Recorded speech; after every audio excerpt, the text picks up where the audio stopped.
Hey folks, Snarky J Cosplay here with my review of the third chapter of the Book of Boba Fett. Last week it seems like I had some hot takes. There was a little bit of controversy and people got a lot more volatile over my opinions of a TV show than I thought that people would get. It happens, and I'm ready to do it again. Without giving too much away, I have to tell you that this is the weakest episode of the series so far. In fact, it makes me kind of miss episode 2, which I didn't think was all that great, but it was a sure heck of a lot better than this. While there were some really cool and heavy emotional moments, or at least one, I felt the entire episode was completely lacking Star Wars charm, Star Wars DNA, respect for the audience. I feel it was not a good episode. Some of it was just awkward dialogue-wise, the acting I felt was off, some of the characters weren't portrayed the way I think they normally would be, and worse still, the action scenes were some of the worst that I have seen in any Star Wars project. The writing at times, and by at times I mean pretty much through the entire episode, felt really childish, and I thought that we were going way out of the way of what Star Wars usually is and going into Robert Rodriguez's Spy Kids style of writing, which I don't really think is what we need from this show. For me, I feel like this show just hasn't found its balance. We're 3 episodes in out of 7 total, and I don't think the show has found its stride. It either feels like it drags, or it rushes and nothing really happens. I don't really know where it's going, but so far, this episode especially, that's supposed to be so action-packed and is supposed to build so much, feels completely out of touch with what we know and love about Star Wars. All in all, I have to give this episode a 3 out of 10. I know that seems super harsh, but I'm willing to elaborate. One thing that I felt was really good about this episode is that it does actually establish some of the politics of how things work on Mos Espa. We find out that there are 3 families, essentially, that rule 3 different parts, and that all of them would pay tribute to the daimyo. I'm always drawn to the more slow, kind of political dynamics. I'm not really big into fast-paced explosions and action scenes. I like to see a little bit more of behind what the characters really have in mind, their intentions. And I think that this episode does establish some of that and creates a little bit of intrigue as to what the future of Mos Espa is. I'm not entirely surprised that within that dynamic, it's revealed that Boba Fett is completely not respected by anybody. While I love that he's super hands-on and he's not carried around by a litter, he's usually completely unprotected, super vulnerable, and willing to take an ass kicking to then be dragged back to the Bacta tank by his Gamorrean guards. I get why he's still weak from the whole Sarlacc thing. The people of Mos Espa don't know that. They just know that Boba Fett comes out in a helmet with his buddy and everybody looks really cool, they get their asses kicked, and then they go lick their wounds. And for that, I feel like he's never really protected. I mean, how easily does a giant Wookiee break into Jabba's palace, somehow bypass guards and a bunch of other sleeping people within the palace, doesn't alert any droids, and gets in to attack Boba while he's in the Bacta tank?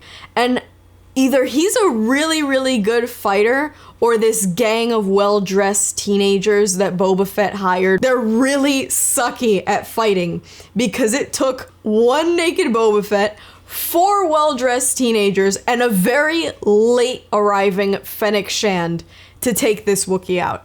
I mean, everybody was armed, sort of. I mean, Boba was in his underwear, but the kids all had weapons on them. Why did it take so much fighting to try and subdue this Wookiee? Even then, they really didn't. Fennec just happened to knock him into the Rancor pit. I'm glad we've got a Rancor back. What surprises me is Danny Trejo is now a real person in Star Wars, and he trains Rancors. If we get a whole sequence where I have to watch Boba Fett how to train your dragon, this Rancor, I promise you, I'm gonna go on a walkabout and reevaluate every decision I've ever made. In the same vein, why is he always taking his helmet off? I'm sorry, I have a problem with this. I love that in the comics, there's even a part where Boba specifically tells Dengar, who's busting his chops a little bit, he turns to him and says, "This is my face."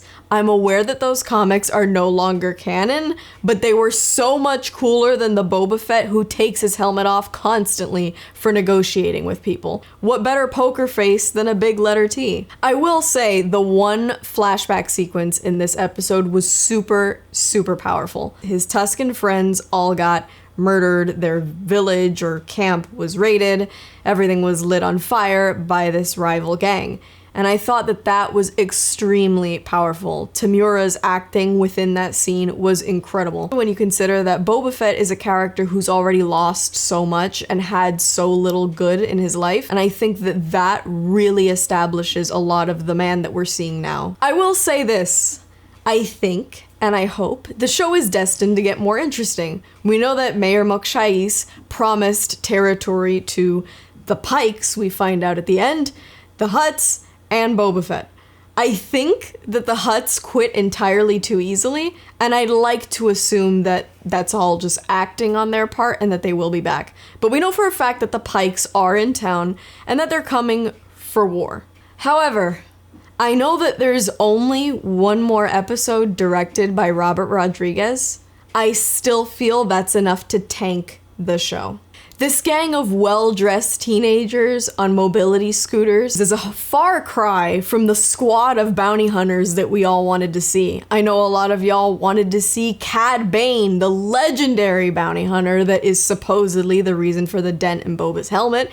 We wanted to see Dengar, Bosk, IG-88. Instead, we got a group of extras from the Disney Plus movie Descendants, all riding Vespas with 16 mirrors each. Who needs that many mirrors? Nobody, especially not when they're down here and you can't see anything with them anyway. On that note, the chase sucked. We watch a bunch of teenagers rush behind a guy in a 1998 Honda Civic through the streets of Mos Espa.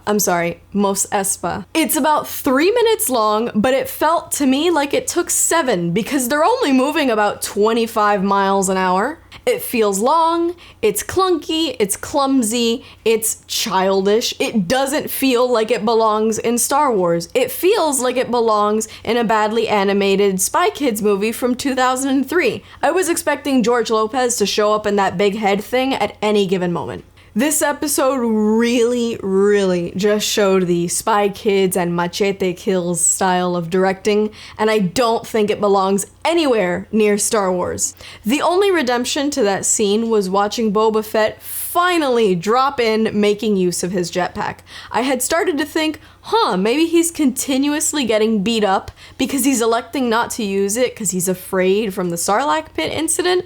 Apparently he just doesn't use it for plot.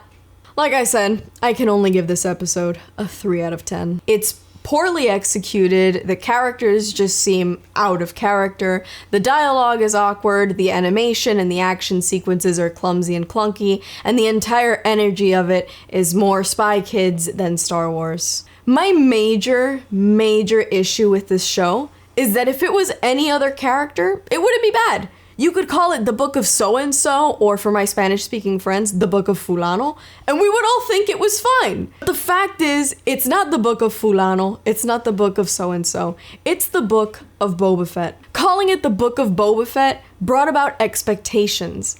We wanted a show about a cool gunslinger. We wanted a bounty hunter making his way through the galaxy, wearing a cool helmet, and only saying 3 words at a time. And you know what show that was? The Mandalorian, and the guy under the helmet was Din Djarin. Because I'm friends with a lot of fellow Fett Fanatics, try saying that 3 times fast. One of my friends actually brought up a really good point to me.